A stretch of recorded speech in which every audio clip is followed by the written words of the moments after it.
Bem-vindos a mais um vídeo do canal Conhecimentos da Humanidade, e hoje é dia de encerrar nossa série, por enquanto, de oráculos, falando das cartas.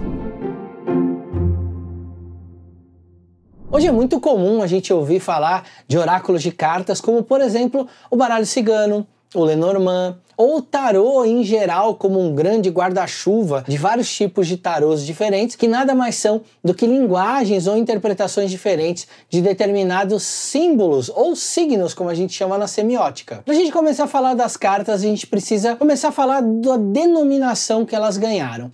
Primeiro, a denominação de arcano. A palavra arcano, ela deriva da palavra arqué, a palavra grega, que representa o radical da palavra arquétipo, arcano. Arqué significa um modelo original, algo que é primordial, algo que dá origem a outras coisas. Então, um arcano nada mais é do que um modelo de algo que daria origem a outras coisas. No caso do tarô, por exemplo, entre arcanos maiores e arcanos menores, a gente tem então essa chave desses segredos do que seriam energias primordiais que estão ali representadas de alguma forma. Em geral, os tarôs são compostos por 22 arcanos maiores, ou seja, os grandes segredos, e 56 arcanos menores, que se dividem entre as a 10 de cada naipe, mais as 4 cartas de corte, que também variam. Em alguns arcanos a gente tem o rei, a rainha, o príncipe e o pajem, ou o valete. Em outros a gente vai ter o cavaleiro no lugar do príncipe.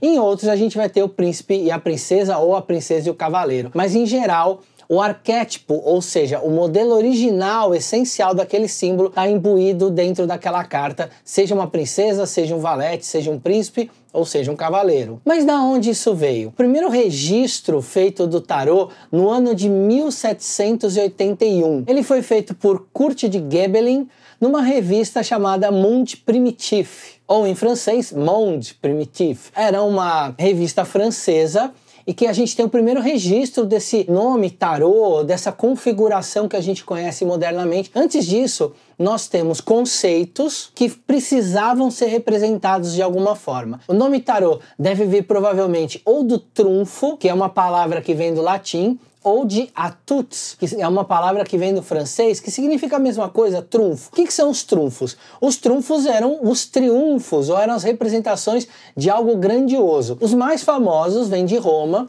de quando havia uma vitória, vamos dizer assim, militar, e aí havia um desfile. Uma das mais famosas é a entrada de Júlio César em Roma, quando ele finaliza a sua campanha na Gália e vence os gauleses. Ele entra em triunfo naquela carruagem, aquela ideia de triunfo, conduzindo os cavalos, conduzindo seu próprio destino em vitória, daí vai nascer a ideia do arcano do carro. Então talvez esse seja um dos triunfos mais antigos que a gente consegue mapear, e esse tipo de simbolismo precisava ser trazido de alguma forma. E aí vem as pinturas. Então nós temos ali no século XV, XVI, XVII, famílias de mecenas, ou seja, aqueles patrocinadores da arte que contratavam artistas para fazer pinturas, autorretratos ou representações artísticas de coisas simbólicas. É o caso da família Visconti e da família Sforza na Itália, que eram grandes mecenas, inclusive foram mecenas de Leonardo da Vinci, mas existem outros artistas ali também que vão retratar esses triunfos. Isso com o tempo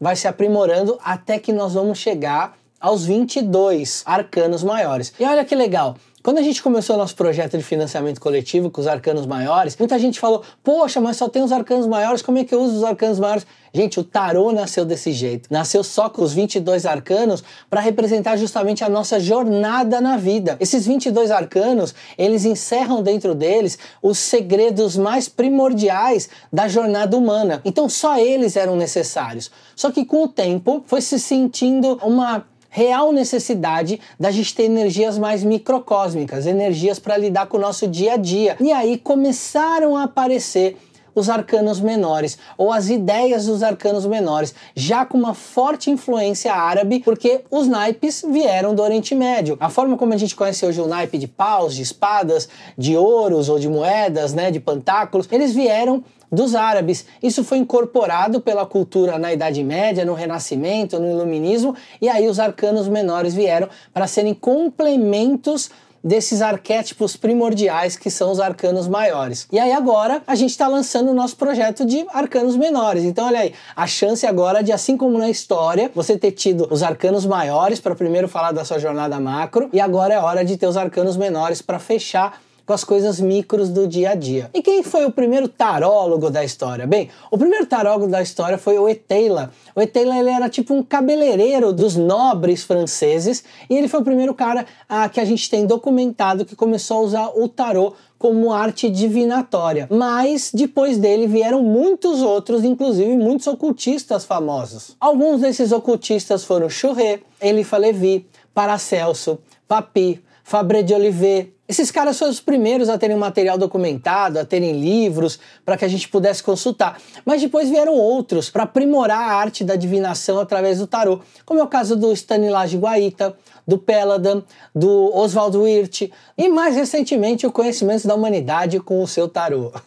Uma outra curiosidade muito legal é que os jogos de carta, eles tiveram início oficial em 1120 na China. Essa é a primeira documentação histórica que a gente tem. Mas alguns franceses que viajaram em 1227 para a Itália diziam já que as crianças aprendiam conceitos morais através de símbolos muito fortes e que eles chamavam isso de carticella. Oswald Wirth, que é um cara que desenvolveu seu próprio tarô, um tarô super famoso, ele diz que o Ramon Llull, que é um famoso ocultista da Idade Média, em 1299 já tinha ali consolidado os arcanos maiores. Em 1392, um cara chamado Jacqueline Gringonnet, ele vai fazer a primeira organização oficial do que a gente pode chamar do primeiro tarô. Então tem muitos estudiosos que consideram que esse apanhado de cartas de 1392 é oficialmente o primeiro tarô da história. Mas existem indícios de que esse é o que durou mais tempo, que existe há mais tempo,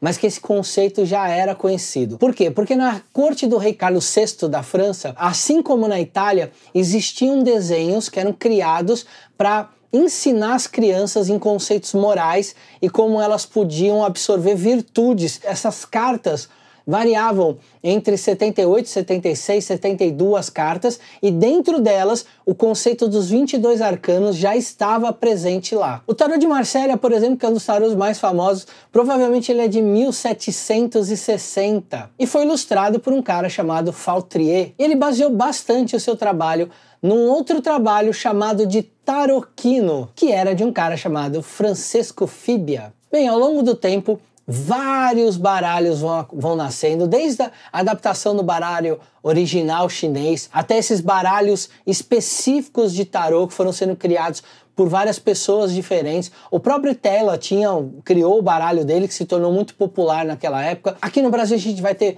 vários tarôs legais, como por exemplo o HKT, e vai ter também o do Conhecimentos da Humanidade, que é um trabalho que a gente fez com 22 artistas diferentes para desenhar os arcanos maiores, com essa leitura desse arquétipo original que o tarô tem e tinha, e também agora a gente está nesse momento com o projeto dos arcanos menores. Então se você já tem os arcanos maiores, se você já participou do primeiro projeto ou comprou através da nossa loja na Popzen, aproveita agora é a hora de você entrar lá e ter os nossos arcanos menores para ter essa jornada completa. Dá uma olhada lá no Catarse, aqui na descrição do vídeo tem um link para você ir lá no financiamento coletivo. Lembrando que esse financiamento vai até dia 11 de setembro de 2021, então se você estiver vendo depois, talvez o tarô esteja à disposição para você comprar, mas se você está vendo nesse período, corre lá, aproveita, garante. Tem alguns segredos bem legais nesse tarô que a gente está colocando. Quem sabe você não apadrinha a gente ali nesse nível do crowdfunding de chegar ali na mentoria, e na mentoria eu vou abrir alguns segredos das nossas cartas para vocês que vocês tenham mais consciência do que tem ali de simbólico na hora de fazer a leitura e por que aquele arquétipo foi trazido e representado daquela forma. Espero que vocês tenham gostado do vídeo de hoje, um pouquinho da história do tarô, mas principalmente um pouquinho do que o tarô é importante enquanto representação simbólica de modelos originais humanos. Por isso que ele é um grande oráculo, por isso que ele é uma grande ferramenta de interpretação do inconsciente. Ele é uma linguagem simbólica que, assim como nossos sonhos, permite com que a gente acesse o nosso inconsciente, busque esses modelos originais que nós temos dentro de nós para que a gente consiga enxergar qual é o momento de vida que nós estamos passando naquele momento, ou que nós estamos agora, ou talvez até tirar um retrato de um passado, de olhar o porquê que a gente agiu de determinada maneira naquele momento, ou olhar para frente e ver uma situação que está para se apresentar e ver dentro da nossa manifestação arquetípica como é que a gente reagiria àquela situação. Não é uma ferramenta de predição de futuro, pelo contrário, é uma ferramenta de interpretação do nosso eu.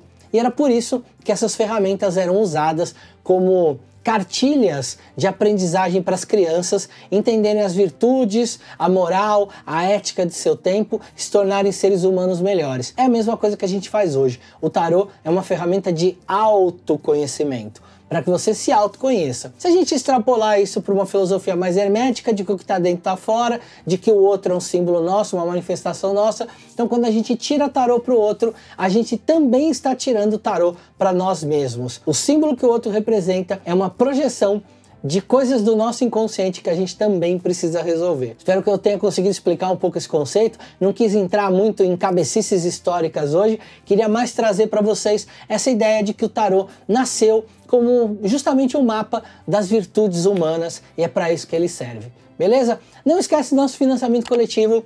Um beijo no coração de vocês, esfirras tarológicas para vocês. A gente se vê no próximo vídeo. Até lá!